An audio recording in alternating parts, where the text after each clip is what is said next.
Facial hair removal at home. दोस्तों, घर पे अपने चेहरे के बालों को किस तरह से हटाएं, ये प्रश्न बहुत बड़ा है। महिलाओं को अक्सर इस समस्या का सामना करना पड़ता है, लेकिन कारण बहुत सारे होते हैं। क्या आपने कभी सोचा है कि ये सडनली से ऐसी प्रॉब्लम क्यों आती है? आज के इस वीडियो में आप जानने वाले हैं कि फेशियल हेयर की समस्या क्यों होती है, किस तरह से इससे छुटकारा पाया जा सके, ऐसी कौन सी चीजें हैं जो आपने नहीं करनी है, और वीडियो के लास्ट में मैं आपको दूंगी और बहुत ही बेहतरीन सी फ्री किट टिप भी। दोस्तों चलिए वीडियो शुरू करते हैं। नमस्कार, बहुत बहुत स्वागत है आपका कुदरत केयर में, और मैं हूँ मोनिका। हमेशा की तरह आज भी आप ही के मनपसंद टॉपिक पे वीडियो लेके आई हूँ, फेशियल हेयर के बारे में। जैसा कि हम सब जानते हैं कि फेशियल हेयर की समस्याएं महिलाओं को बहुत ज्यादा होती हैं। अक्सर हम देखते हैं कि नवजात शिशुओं को भी ऐसी समस्या होती है, लेकिन समय के साथ ये समस्या काफी हद तक सॉल्व हो जाती है। लेकिन जैसे ही महिलाएं 40 क्रॉस करती हैं, 40 की उम्र के बाद चेहरे पे बाल आना शुरू हो जाते हैं। उसका मेन रीजन ये होता है हार्मोन चेंज होना। प्री मेनोपॉज की समस्या जैसे ही आती है, ये समस्या उभर के सामने आती है। उस अवस्था में और भी बहुत सारी परेशानियां आती हैं, उस पे हम किसी और दिन चर्चा करेंगे। फेशियल हेयर अगर बहुत ज्यादा है तो उसका रीजन ये भी हो सकता है कि आप अपने चेहरे पे सही प्रोडक्ट का इस्तेमाल नहीं कर सकते। अक्सर ये भी भ्रम होता है कि जो हम ऑयल लगाते हैं चेहरे पे, क्या उनसे भी बाल आते हैं? देखिए, ऑयल जो होता है वो भी सही जानकारी के हिसाब से ही लगाना चाहिए। घर पे हम फेशियल हेयर किस तरह से रिमूव करते हैं ये देखते हैं। हम रेजर का इस्तेमाल करते हैं, हम थ्रेड का इस्तेमाल करते हैं, हम उपटन लगाते हैं, और साथ ही साथ हम कुछ ऐसी तकनीक का इस्तेमाल भी कर सकते हैं जो आजकल काफी प्रचलित है, जिसको लेजर हेयर रिमूवल भी बोलते हैं। लेकिन आपने ये भी सुना होगा कि लेजर हेयर रिमूवल जब भी लोग करवाते हैं, उनकी त्वचा का रंग काला हो जाता है, क्योंकि वहाँ के बालों को जलाया जाता है, जिससे बालों के साथ साथ त्वचा भी हमारी काली पड़ जाती है। तो चलिए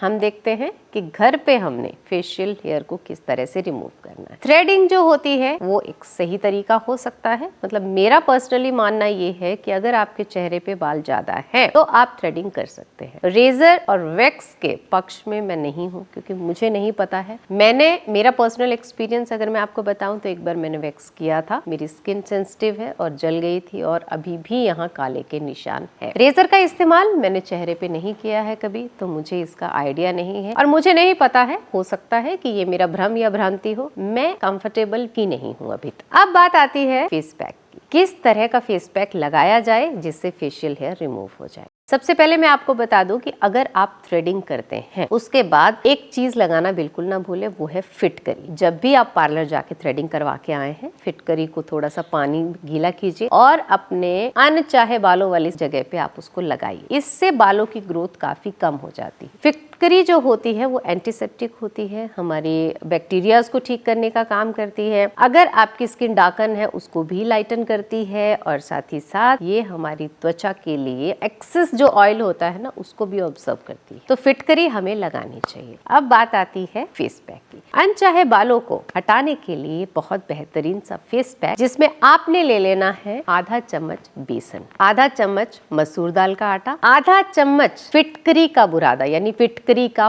पाउडर। इसको आपने सिर्फ नॉर्मल पानी के साथ मिक्स करना है। उसके बाद अपने प्रभावित एरियाज पे लगाना है, पूरे चेहरे पे नहीं लगाना। एक पपड़ी जम जाएगी, पपड़ी को आप निकाल दीजिए। उसके बाद दोबारा से फिटकरी गीली कीजिए और प्रभावित एरियाज पे लगा लीजिए। ये प्रोसेस आप हफ्ते में 2 बार कीजिए। आपको महसूस होगा कि धीरे धीरे आपके फेशियल हेयर की जो संख्या है, जो ग्रोथ है, वो कम हो गई है। बालों के आने की जो संख्या है वो भी कम हो जाती है। दूसरा फेस पैक जो है, ये सेंसिटिव स्किन वालों के लिए नहीं है। मसूर दाल के साथ सरसों को पीसना है आपने। तेल वाली जो सरसों होती है, नॉर्मल जो सीड्स हमें मिलते हैं, 1 चम्मच सरसों पिसी हुई लेनी है आपने, और आधा चम्मच उसमें मसूर दाल का आटा पानी के साथ मिक्स कीजिए और हल्के से रब कीजिए प्रभावित एरियाज पे। त्वचा थोड़ी सी रेड भी होती है और सेंसिटिव स्किन वालों को थोड़ी जलन भी हो सकती है। इसके बाद अगेन आपने फिटकरी का इस्तेमाल करना है। तीसरा प्रोसेस ये है कि आप वैक्स जब भी करते हैं, अगर आप कंफर्टेबल हैं, अगर आप थ्रेडिंग के लिए कंफर्टेबल हैं तो वो कीजिए। फिटकरी का जो पाउडर होता है उसको पानी में मिक्स कर लेना है। जैसे ही वैक्स या थ्रेडिंग करवा के आप आए हैं, फिटकरी वाले पानी को 2 से 3 बार प्रभावित एरियाज पे लगाना है। यहाँ मैं आपको एक चीज बता दूं कि